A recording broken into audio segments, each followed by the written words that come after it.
안녕하세요. 네, 오늘은 당근조선은 세계 최초의 평화 국가인가 12번째 이야기 세계 최초의 코스모폴리탄에 대해서 말씀드리도록 하겠습니다. 혹시 여러분 코스모폴리탄 하면 이 잡지를 아시나요? 본 적이 있나요? 네, 이 잡지는 사실 다름이 아니라 미국에서 1886년도에 여성을 위한 잡지로 창간되었습니다. 그래서 35개 언어로 번역돼서 110여 개의 국기상에 판매하면서 알려졌는데, 제목은 코스모폴리탄이지만 사실은 여성의 패션, 성생활, 건강, 관계, 경력 등을 주제로 해서 매우 선정적인 그런 화보와 더불어서 국경을 초월해서 세계 여성들에게 다가간다는 인상을 주었지만, 코스모폴리탄, 제가 이제 설명을 하나하나 드리겠습니다만, 이 지향하는 것과는 전혀 다른 내용이다 하는 것을 말씀을 드립니다. 다만 이 잡지로 인해서 코스모폴리탄이라는 단어 자체는 널리 알려졌다라고 말씀을 드릴 수 있겠습니다. 사실 21세기 들어서 전 세계가 인터넷으로 연결되고 또 저쪽 세상을 소식들을 실시간으로 잘 듣고 있습니다. 그리고 교통수단이 이제 잘 발달해서 여행과 더불어서 관광 사업이 굉장히 급증했습니다. 그래서 수억 명의 세계인들이 지구 이편에서 저편으로 이웃 나라로 이렇게 방문하는 것이 일상화되고 있습니다. 정말 세계가 하나로 연결돼서 세계 시민이 될 그런 환경이 이루어지고 있는 거죠. 그런데 과연 얼마나 많은 사람들이 코스모폴리탄, 곧 세계 시민일까요? 궁금하지 않습니까? 이 코스모폴리탄이라는 단어는, 개념은 철학자 디오게네스에서 왔다고 알려져 있습니다. 지금 오른쪽 이렇게 사진을 보고 계십니다. 서 있는 사람은 알렉산더 대왕이죠. 아시는 대로 그리스, 페르시아, 인도 등을 정복한 서양의 위대한 정복왕이라고 할 수 있죠. 이 알렉산더 대왕에게 수많은 사람들이 문안을 드렸는데, 유명한 그리스의 철학자 디오게네스는 찾아오지 않았다고 합니다. 그래서 알렉산더 대왕이, 아니 뭐야, 감히 나를, 이렇게 생각하면서 디오게네스한테 찾아가서, 내가 이 세상을 정복한 위대한 왕인데 원하는 것은 무엇이든 다 줄 테니까 얘기해 봐라고 아주 자신만만하게 얘기를 했습니다. 그랬더니 디오게네스가, 보세요, 오른손으로 옆을 비켜달라고 하고 있죠. 그저 햇볕을 가리지 말고 옆으로 조금 비켜주면 좋겠어 하고 선텐, 햇살을 쬐었다고 합니다. 이렇게 디오게네스는 스스로, 나는 집이 없는 망명자, 매일 빵을 구걸해야 하는 방랑자라고 일컬었는데, Who are you? 당신은 누구인가? 라는 그런 질문에, 나는 우주의 시민, I'm a citizen of cosmos 라고 답변을 했다고 합니다.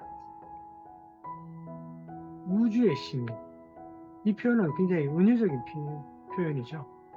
이 우주에 존재하는 모든 사람들이 다 동료 시민이 될 수 있고, 공동의 거주자가 될 수 있고, 이웃이 되고 친구가 되고 친척이 된다는 정말 이상적인 평등 세계에 대한 어떤 그림, 비전을 제시한다는 점에서 정말 갈등과 전쟁이 반복되고 있는 우리 인류, 특히 21세기에도 굉장히 중요한 개념이다 라고 할 수 있겠습니다.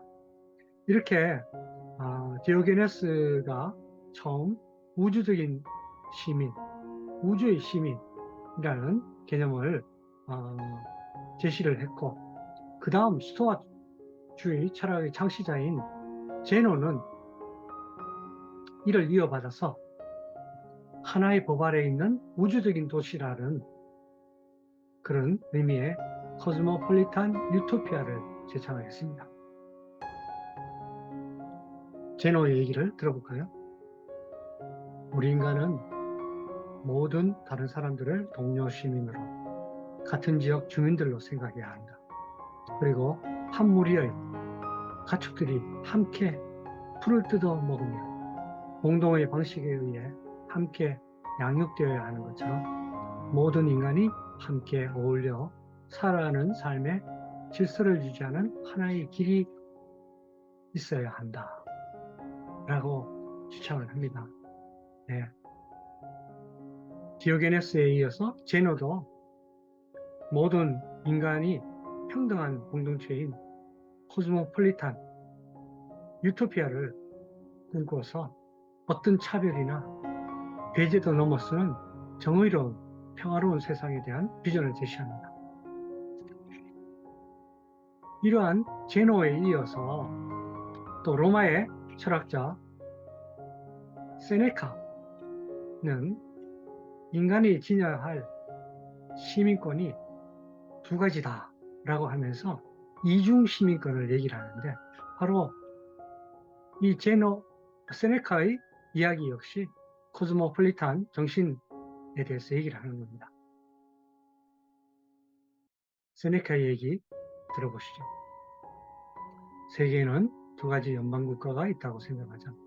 하나는 이 지구의 어느 특정한 경계에 의해서가 아니라 취향에 의해 우리의 시민성이 묶이는, 그리고 신들과 인간들을 모두 포용하는 방대하고 진정한 의미의 공동국가이며, 또 다른 하나는 출생의 우연성에 의해 규정되는 국가이다. 네, 이렇게 얘기를 합니다. 다시 말하면 우리 인간은 지구의 시민이다. 그러나 또 동시에 한 나라의 국민이다. 그렇기 때문에 인류는 이러한 이중 시민권, 두 개의 시민권을 가진 자다라는 것을 깨닫고 살아야 한다라는 그런 주장을 합니다. 그렇다면 코스모폴리탄의 정체성, 다시 말하면 세계 시민이라는 것이 어떤 뜻일까요? 첫 번째는 한 국가를 넘어서서 어느 나라의 국민이라는 것을 넘어선 지구적인 관점을 지닌 사람이다 라는 거죠. 그래서 각 나라나 민족이나 지역에 따라서 굉장히 다양하지만, 이러한 다양성과 서로 다름을 넘어서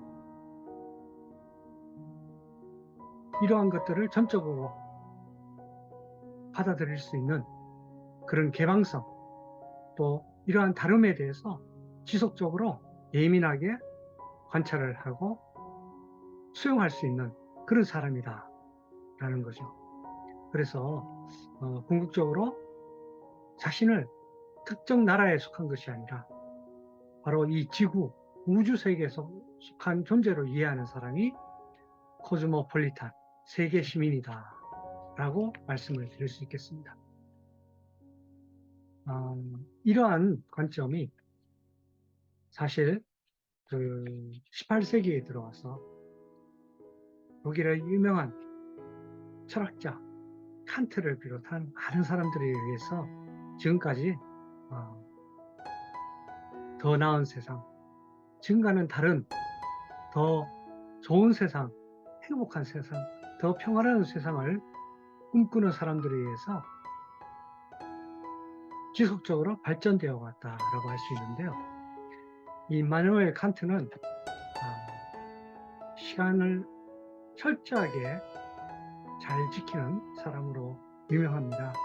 그래서 이웃 동네 사람들은 칸트가 산보하는 것을 보면 지금 몇 시 정각이다 하는 것을 알 정도로 이 칸트는 자신이 살았던 그 동네를 떠난 적이 없지만 이 전 지구, 우주를 포괄하는 그러한 세상을 꿈꾸었다라고 얘기할 수 있겠습니다. 칸트가 꿈꾼 세상은 자신이나 또 다른 사람을 포함해서 그 누구도 수단이 아닌 목적 그 자체로 간주되고 대우를 받아야 된다라는 그런 세상을 꿈꿨다는 거죠. 바로 목적의 나라라는 새로운 세상에 대한 비전을 제시를 한 사람이 바로 이 칸트라고 할 수 있겠습니다. 그래서 이 칸트의 목적의 나라라는 새로운 세상에 대한 비전에 따르면 지구상의 모든 인간은 우주, 곧 코스모스에 속한 동료 시민이고, 이 나라의 인간은 자유롭고 평등하고 상호 의존적이고 합리적인 존재로서 수단이 아닌 목적으로 서로를 대해야 한다라고 얘기를 합니다. 그래서 칸트가 1784년, 거의 한 250년 전이죠. 코스모폴리탄 관점에서 본 보편적 역사를 위한 사상이라는 책에서 인류의 가장 큰 문제는 정의를 보편적으로 관장할 수 있는 시민사회를 성취하는 일이다 라고 벌써 주장을 했습니다. 21세기인 지금도 나라마다 이 정의에 대한 정의, 관점이 달라서 항상 많은 의견 차이를 갖고 있고 또 갈등을 갖고 있고 지역 간에, 국가 간에, 민족 간에 갈등을 갖고 있습니다. 그래서 이 정의라는 단어가 보편적으로 누구에게나 통용이 될 수 있고 또 이 정의를 실현할 수 있는 시민사회를 성취하는 것이 인류의 평화를 위해서 굉장히 중요하다라는 얘기입니다. 칸트가 1년 후에 영구적인 평화라는 글을 통해서 이 세상에 평화를 영구적으로 정착하기 위해서는 3가지 목표가 중요하다라는 이야기를 했습니다. 첫 번째는 전 인류가 세계 시민의식이 필요하다. 두 번째는 환대에 대해서 보편적인 의무를 가지고 있어야 한다.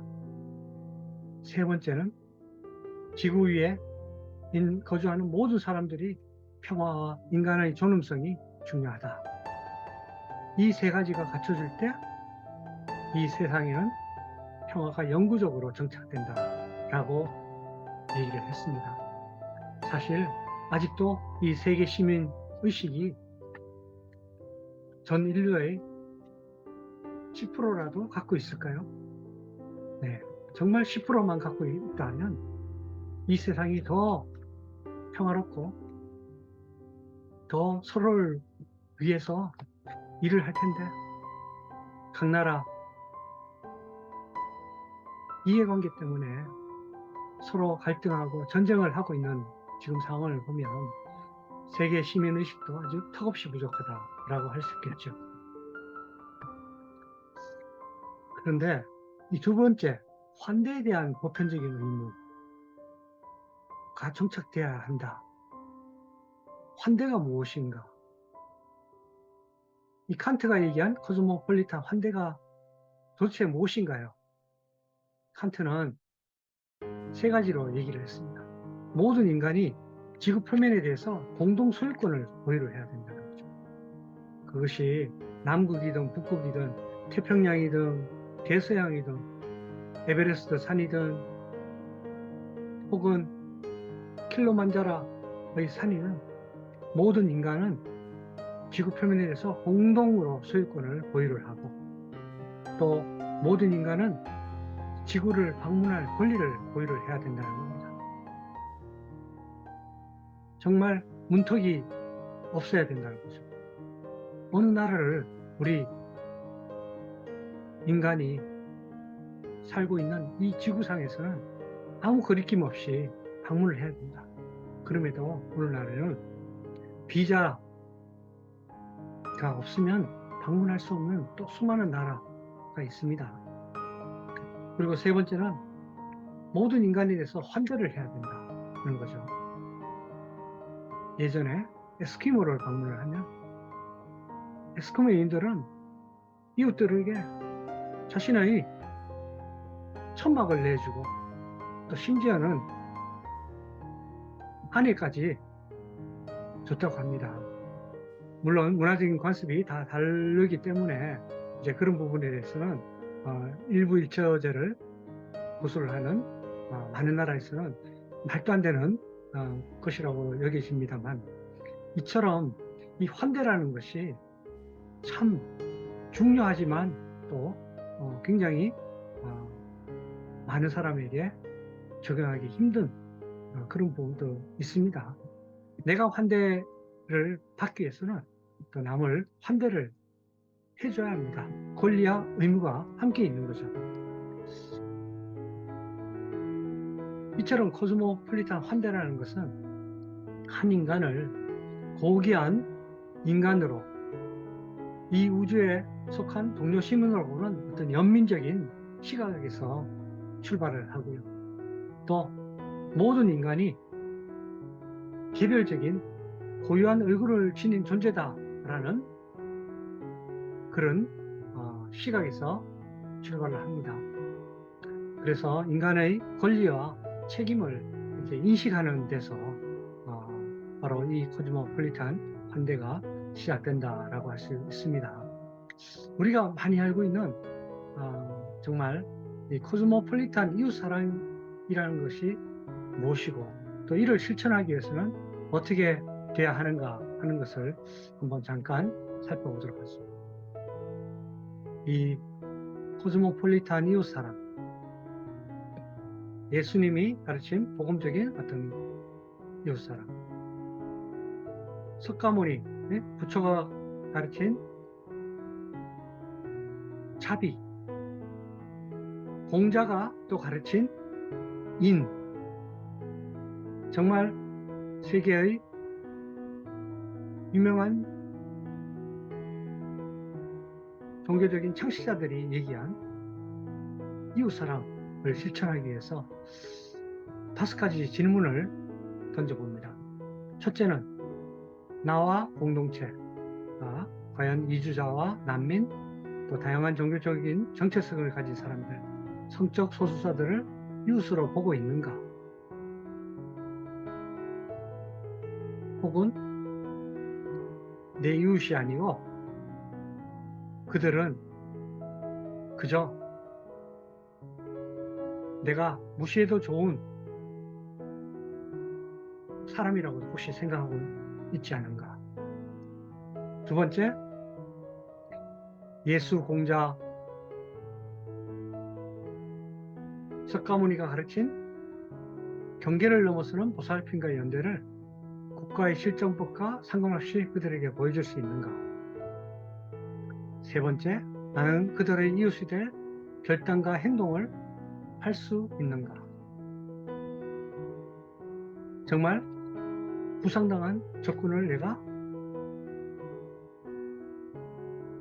적군을 도와주는 사람으로 인정받음에도 불구하고 보살펴 줄 수 있는가 하는 그런 질문인 거죠. 나의 개인적인 결단이 가족, 교회, 사회공동체 등 내가 속한 집단이 동의하지 않고 거부할 때 나는 나의 이웃사랑을 어떻게 실천할 것인가? 다섯째, 그들을 이웃으로 대하고 사랑하는 것은 구체적인 나의 일상에서 어떤 의미를 지니고 있는가 하는 그런 부분입니다.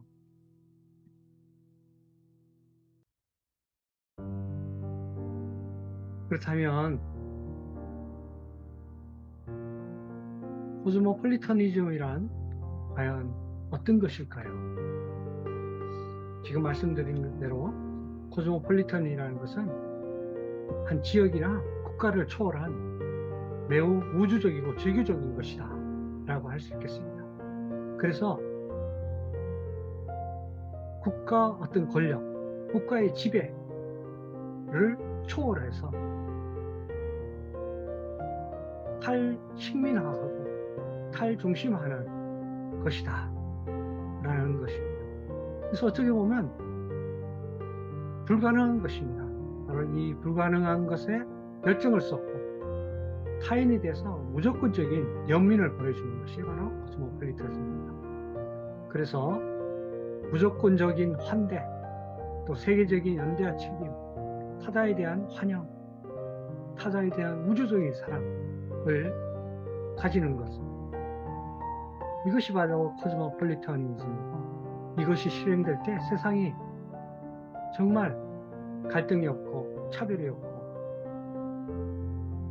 억압이 없고 가난이 없고 전쟁이 없는 정말 평화롭고 개방적인 곳이 될 수 있을 겁니다. 그래서 이런 세상을 위해서 이 코스모폴리턴 세계 시민을 위한 교육이 굉장히 중요합니다. 지구적인 관점을 지닌 사람을 양성하고 다양성과 상위성에 대한 전적인 개방성과 지속적인 예민성을 지닌 사람을 키우고 자신을 특정 나라가 아닌 지구에 속한, 우주에 속한 존재로 키우는 그런 교육, 얼마나 중요할까요? 우리는 이러한 코스모폴리탄 교육을 받았습니까? 받았다면 실천을 하고 있습니까? 한번 물어보면 좋겠습니다. 이러한 코스모폴리탄에 대한 교육, 세계 시민에 대한 교육을 하고 있는 국제기구가 유네스코입니다. 네. 제가 이제 몇 년 유네스코에 근무를 하면서 세계 시민이 어떤 건가 하는 것을 조금 체험을 할 수 있는 그런 기간이 있었습니다. 궁극적으로 다양한 문화, 인간의 존엄성, 또 이 지구가 지금 직면하고 있는 기후위기나 자연재해로 인해서 생태를 보호하고 세상의 갈등이나 전쟁으로 인한 수많은 위기에 대해서 준비를 하고 평화를 교육을 하고 지구촌의 시각에서 해결을 하기 위해서 시민의식과 책임성을 키우는 그런 교육인 거죠. 그를 위해서 많은 커리큘럼을 개발을 하고 또 세계 시민 교육을 위한 모델을 개발을 하고 세계 시민 교육 협력 네트워크를 구축을 해서 수많은 교육 자료와 가이드북을 제공하는 것이 유네스코의 일이다라고 할 수 있겠습니다.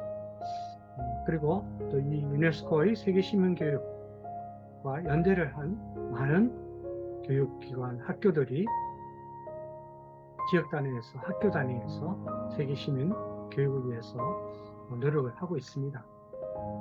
가장 중요한 것은 바로 내가, 그리고 우리 지역 사회가, 지역의 정치가들이 이 세계 시민으로서의 시각에 눈을 뜨고 이러한 교육을 하면 정말 중요하지 않을까 생각을 합니다. 자, 그렇다면 다시 처음 질문 돌아가겠습니다. 세계 최초의 코스모폴리탄은 과연 누구인가요? 지금까지 얘기를 해왔습니다. 세계 최초의 코스모폴리탄은 그런 개념을 만든 디오게네스가요. 이런 개념을 발전시킨 제노와 세네카, 또 아우렐리우스인가요. 인생의 희노애락을 깨우치고 자비심을 실천하는 시달타, 혹은 이웃을 내 몸처럼 사랑하라고 가르친 예수님, 혹은 18세기에 목적의 나라, 영구평화를 주장을 하면서 이 코스모폴리탄을 확장하고 정리한 임마누엘 칸트인가요? 여러분은 누구라고 생각하십니까? 세계 최초의 코스모폴리탄에 대해서 놀랍게도 삼국유사에 이러한 얘기가 나옵니다. 고기 곧 옛 기록에 이르기를 옛적에 환국이 있었다. 서자고의 환웅이 선하를 건지려는 뜻을 가지고 인간 세상을 구하고자 하거늘 환국을 다스리시는 아버지 하님께서 아들의 이런 뜻을 아시고 아래로 삼위산과 태백산을 내려다 보니 널리 인간에게 미롱을 줄만한지라. 이에 아들에게 천부와 인 세계를 주어 보내 다스리게 하셨다. 이에 환웅이 무리 3,000명을 거느리고 태백산 꼭대기 신단수 아래 내려오시고 이를 신시라 이르시고 이분이 바로 환웅천왕이시다.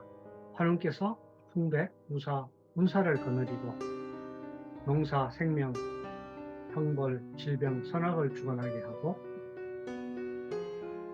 인간 세상의 360여 가지 일을 주관하여 신교의 진리로서 정치와 교화를 베푸셨다 라는 이야기가 삼국유사에 나옵니다.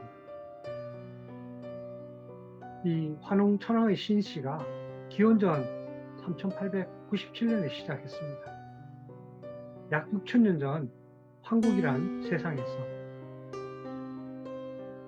또 다른 세상에 대한 연민을 갖고 인간 세상을 구하려고 한 기록인 거죠. 저는 바로 이 이야기가 코스모폴리탄이 지닌 지구적인 관점을 갖고 있었다라고 얘기를 합니다. 이 환웅이 자신이 사는 세상이 아닌 또 다른 세상에 대한 연민에 대해서 환희는 기꺼이 이를 지원하고 열린 자세로 동의하고 공감했다는 거죠. 천부와 인세계를 통해서 통치의 권한을 주고 풍백, 무사, 운사와 더불어 3,000명의 무리를 함께 보내서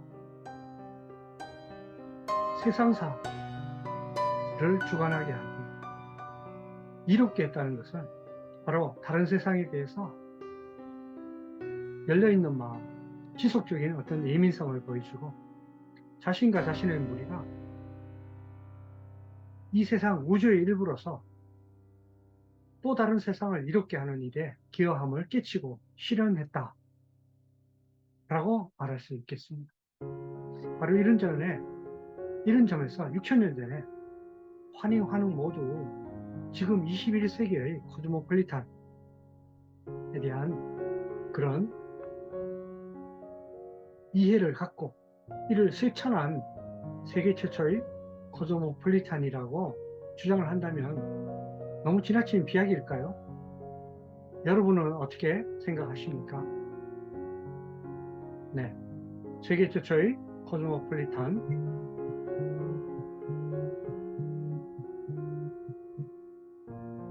이야기 이것으로 마치고요. 다음 시간 세계 최초의 시리즈에 대해서 계속 이야기하도록 하겠습니다. 감사합니다.